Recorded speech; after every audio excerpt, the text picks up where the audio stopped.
Hope so आप सब बढ़िया होंगे। तो स्टूडेंट्स, हमने लास्ट क्लास में चैप्टर स्टार्ट करा था लिबरलाइजेशन, प्राइवेटाइजेशन एंड ग्लोबलाइजेशन, जिसमें मैंने आपको लिबरलाइजेशन का टॉपिक बताया।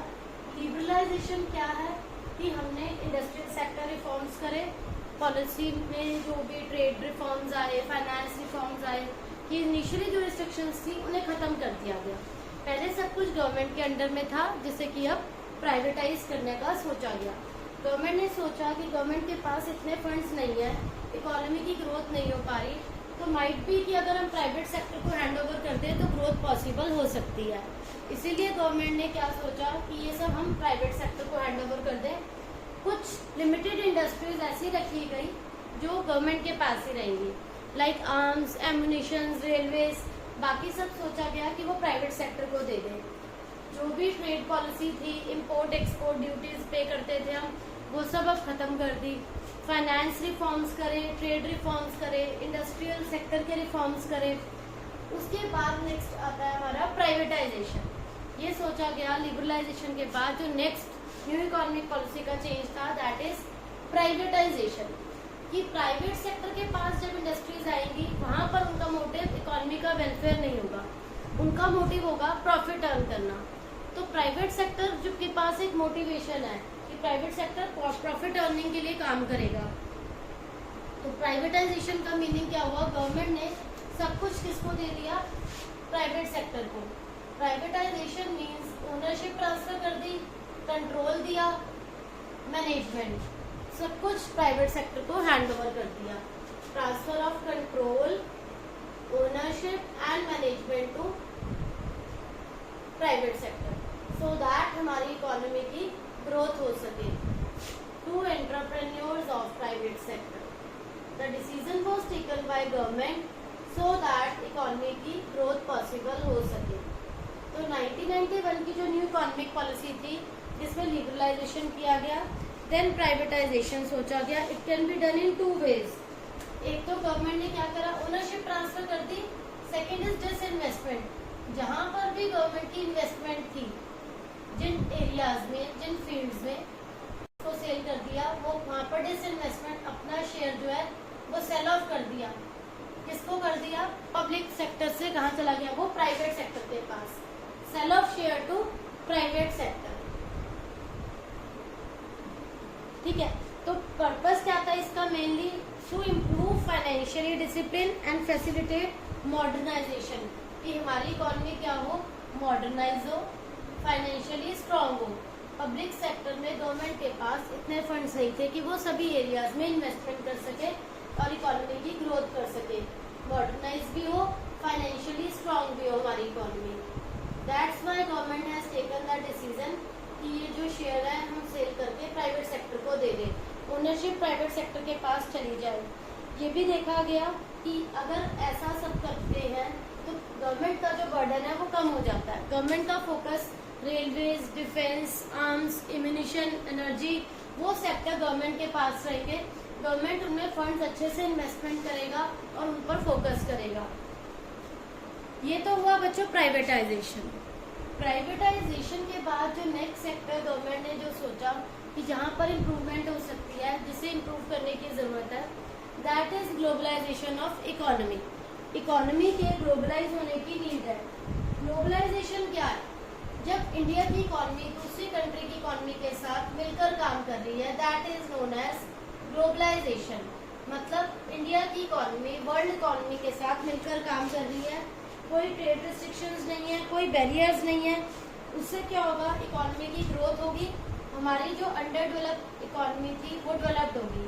Globalisation means integration of, integrative बच्चों मिलजुल कर। जब इंडिया की इकोनॉमी दूसरी इकोनॉमी के साथ, इंटीग्रेशन ऑफ नेशनल इकोनॉमी, हमारी इंडिया की इकोनॉमी वर्ल्ड इकोनॉमी के साथ मिलकर बिजनेस कर रही है। लाइक आज भी इंडिया में बहुत सारी मल्टीनेशनल कंपनीज हैं जहाँ इंडियंस जॉब कर रहे हैं। उनका मेन हेड ऑफिस अगर अब्रॉड है, बाकी ऑफिसेज इंडिया में है, गुड़गांव में है, नोएडा में है, तो वहाँ पर लोग जॉब कर रहे हैं। फिर world economy through removal of वो सारे बैरियर्स को खत्म कर दिया गया। जितने भी इनिशियल बैरियर्स थे, टैरिफ थे, कोटास थे, सो दैट इंटरनेशनल ट्रेड को इम्प्रूव करा जा सके। बिकॉज जब तक ये ट्रेड और बैरियर्स रहेंगे, इंटरनेशनल ट्रेड इम्प्रूव नहीं हो सकता। There is only one way, अगर इंटरनेशनल ट्रेड को इम्प्रूव करना है तो ऑल ओवर द वर्ल्ड पूरी इकॉनमी की ग्रोथ चाहिए, तो ये बैरियर्स को खत्म करना बहुत जरूरी था। अनटिल अनलेस ये बैरियर्स रहेंगे, इकॉनमी की ग्रोथ नहीं हो सकती। जब तक ये रिस्ट्रिक्शंस रहेंगी कि आपके कोटास ये हैं, excise duty, import duty, economy की ग्रोथ पॉसिबल नहीं है। तो ग्लोबलाइजेशन में यही सोचा कि इकॉनमी की ग्रोथ कैसे हो। Then it is a complex phenomena, बहुत सारी पॉलिसीज को सेट करा जिसमें ये सोचा कि हमारा जो कंट्री है वो इंडिपेंडेंट बने, कंट्री की ग्रोथ हो। टू मेक इंडिपेंडेंट कंट्री को, अगर हमें इंडिपेंडेंट बनाना है, कंट्री की ग्रोथ हो, तो बहुत सारी ऐसी पॉलिसीज बनाई जिसमें ये सब कुछ सोचा गया। एट लास्ट ये ग्लोबलाइजेशन का कॉन्सेप्ट सामने आया। If you want to make independent and हम चाहते हैं कि हमारी कंट्री की ग्रोथ हो, तो इंटीग्रेशन ही बेस्ट वे है जिसमें हम दूसरी कंट्रीज के साथ मिलकर काम कर रहे हैं। In short, globalisation aims to create a borderless world. Short में आप क्या कह सकते हो, ग्लोबलाइजेशन का एम क्या है? टू क्रिएट कैसा वर्ल्ड? बॉर्डरलेस, मतलब लिमिटलेस, कोई लिमिट नहीं है। आप जितना मर्जी ट्रेड कर रहे हैं, जितना मर्जी एक्सपोर्ट कर रहे हैं, जो मर्जी इंपोर्ट कर रहे हैं। Now we will do the topic कि ग्लोबलाइजेशन होने से क्या चेंजेस हुए। न्यू इकोनॉमिक पॉलिसी ने एक लिस्ट बनाई, high technology, high investment, priority industries की, जिसमें क्या था, ऑटोमेटिक परमिशन हमें मिल जाएगी फॉरेन इन्वेस्टमेंट में up to 51% of foreign equity.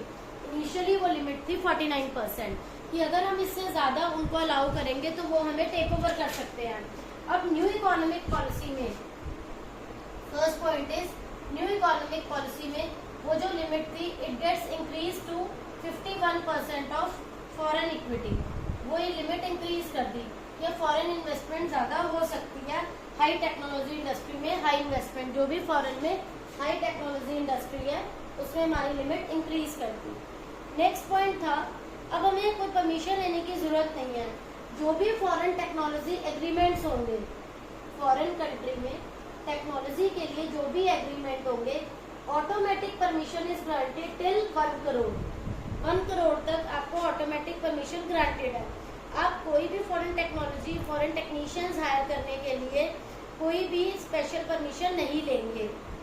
In order to make international adjustment of Indian currency, अगर हम चाहते थे कि एक्सपोर्ट इंक्रीज हो, 1991 की जो न्यू इकोनॉमिक पॉलिसी थी, इसमें रुपी को डी वैल्यू करा गया, और वो भी बहुत ज्यादा, अराउंड 20%।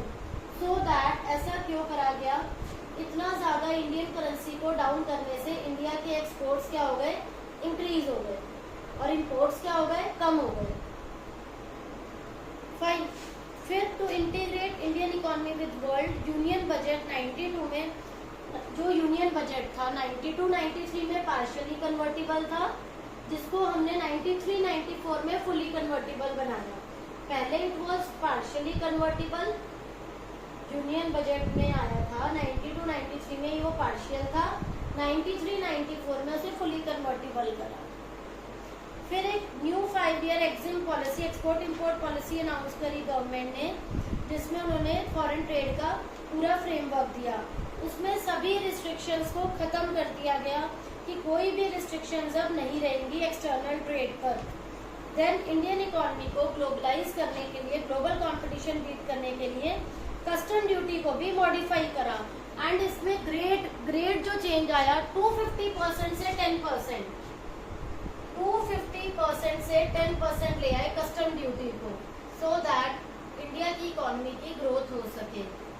ये पॉइंट भी बहुत इंपॉर्टेंट है, एंड ये भी बहुत इंपॉर्टेंट है कि 5 year export import policy government ने अनाउंस करी थी, सो दैट फॉरेन ट्रेड जो है इम्प्रूव हो जाए, और सभी जो रिस्ट्रिक्शंस है, all restrictions on export and import get remove.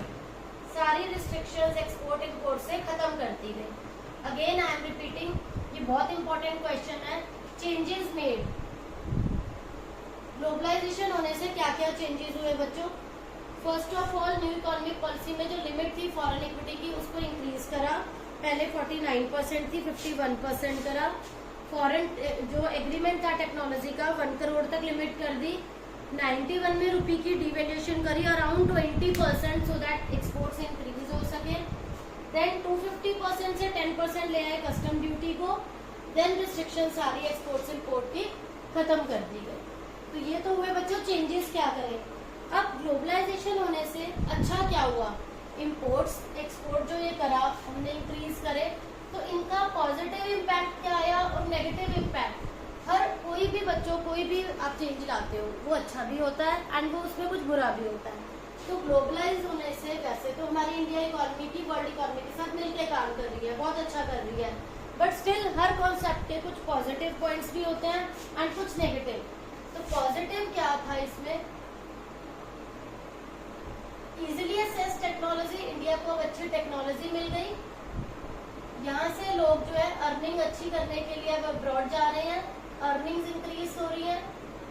दोनों अच्छे पॉइंट हैं कि अब आपकी कोई वो लिमिट नहीं है, रिस्ट्रिक्शंस नहीं है, आपके एक्सपोर्ट्स इंक्रीज हो गए, फॉरेन अर्निंग अच्छी हो रही है। तो ग्लोबलाइज होने से बहुत कुछ अच्छा हुआ कि टेक्नोलॉजी हमें अच्छी प्रोवाइड हो रही है। फ्यूचर प्रोस्पेक्ट्स, लार्ज इंडस्ट्रीज के फ्यूचर प्रोस्पेक्ट्स बहुत अच्छे हो रहे हैं क्योंकि हम डेवलपिंग कंट्रीज के कॉन्टैक्ट में आ गए हैं। स्किल्ड पीपल को अक्रॉस द ग्लोब जब आप जा रहे हो तो आप अपनी अर्निंग इंक्रीज कर रहे हो। तो अच्छा बहुत कुछ हुआ कि अब हमारी कंट्री दूसरी कंट्री के साथ मिलकर कर रही है। इंडियन स्किल जो भी इंडियन टैलेंट है उसे इम्प्रूव करने का चांस मिल रहा है। दूसरी कंट्रीज में आप जा रहे हो तो आपकी अपनी अर्निंग्स इंक्रीज कर रहे हो, तो बहुत अच्छा हो रहा है ये सब होने से। अब इसके बच्चों नेगेटिव एस्पेक्ट्स देखते हैं कि ग्लोबलाइजेशन हुआ, बहुत अच्छा हुआ हमारी इकोनॉमी के लिए, बट इसमें नेगेटिव क्या आया, नेगेटिव एस्पेक्ट्स क्या थे कि पुअर कंट्रीज की जो आइडेंटिटी थी वो खत्म हो गई बिकॉज वो रिच कंट्रीज के साथ मर्ज हो गई। उनका अपना जो वेलफेयर था पुअर कंट्रीज का वो खत्म हो गया। एंड नेक्स्ट इज कि इससे मोर डेवलप कंट्रीज जो थी उनको ज्यादा बेनिफिट मिला क्योंकि उन्हें पुअर कंट्रीज से स्किल्ड टैलेंटेड पीपल मिल गए। तो जो मोर डेवलप कंट्रीज थी वो और डेवलप हुई, उनको ज्यादा बेनिफिट मिला, more benefit to develop countries. Develop countries का ज्यादा बेनिफिट हुआ क्योंकि जो अंडर डेवलप कंट्रीज थी वहां से उन्हें स्किल्ड पीपल मिल गए, पुअर पीपल मिल गए जो उनकी हेल्प कर रहे थे उनके काम को करने में। मार्केट ड्राइवन ग्लोबलाइजेशन इंक्रीजेस, इससे क्या हुआ कंट्रीज के बीच में इकोनॉमिक डिस्पैरिटीज भी arising. It also leads to economic disparities because one is rich country and other is developing country or you can say poor country।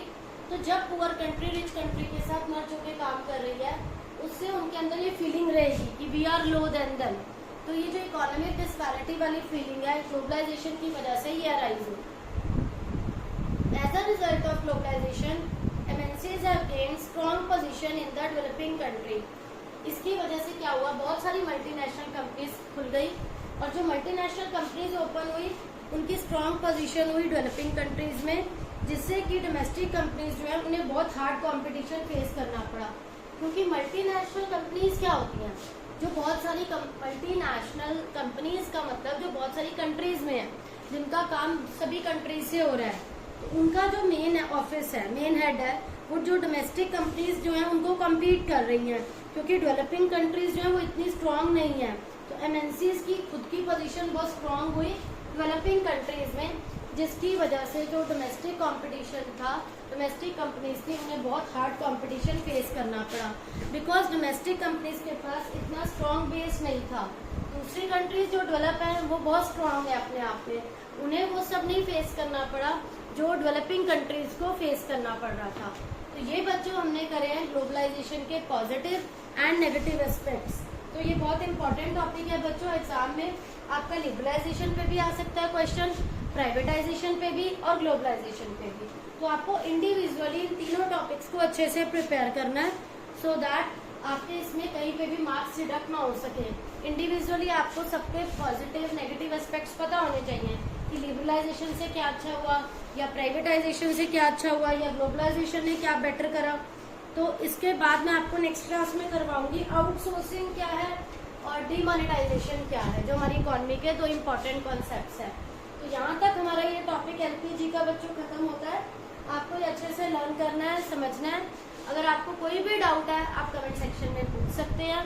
तो होप सो बच्चों अब सबको ये डाउट्स क्लियर हो गए होंगे, ये टॉपिक्स क्लियर हो गए होंगे, माइंड में कुछ कंफ्यूजन नहीं होगी। Still you are having any doubt, please ask in comment section. Thank you.